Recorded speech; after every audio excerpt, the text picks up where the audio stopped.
Well, tensions remain high in Iran today as violence killed 7 people yesterday. If there is a recount of the presidential vote, will that really help calm the country? Well, for some answers, we turn now to a professor of Near and Middle East Studies. He's taught at Harvard and UC Berkeley. He currently teaches at Columbia. Professor Richard Bulliet joins us here in the studio to help put some of these recent events in context, give us a little perspective.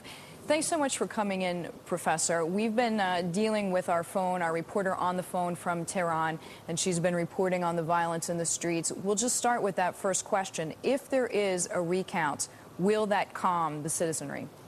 I think it's very unlikely that a recount would calm anything unless it were a massive recount. But they've only indicated it would be a selective recount. So I think that's more or less a temporizing process, trying to draw things out for a few more days and give the demonstrations a chance to die down. What do you think of Ahmadinejad's comments? I mean, he's in Russia right now, and our reporter in Moscow was telling us he made a comment comparing what's happening right now in Tehran to what happens sometimes after football games. It's hooliganism in his terms. No, Ahmadinejad is a flippant politician. He's very skillful at Q&A. I've been in events with him on a number of occasions. And he searches for... Yeah, because it's dismissive, which is his point. For the right thing, and he dismisses it. But you can't put much weight on that.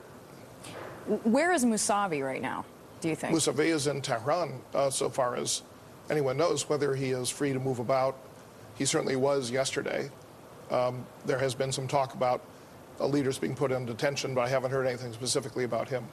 I mean, he congratulated, right, Ahmadinejad, but through a web posting. Is that correct?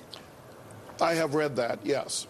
Mousavi, of course, is a real true believer in the Islamic Republic. He is not a revolutionary. He's not seeking to overthrow anything. But he also says, where is the proper count of the votes? It isn't so matter recounting the votes that were cast as accounting for the votes that were printed but not accounted for. This is the biggest rioting. I mean, we're showing you footage that we have here in 30 years. I mean, what does this public outcry signify for the state of politics in Iran? What does it mean for the region? What does it mean for the U.S.? One of the difficulties is that we only get pictures from Tehran. We don't know whether this is a nationwide phenomenon. We do not see so far anything backing it up like labor strikes that you had at the time of the revolution.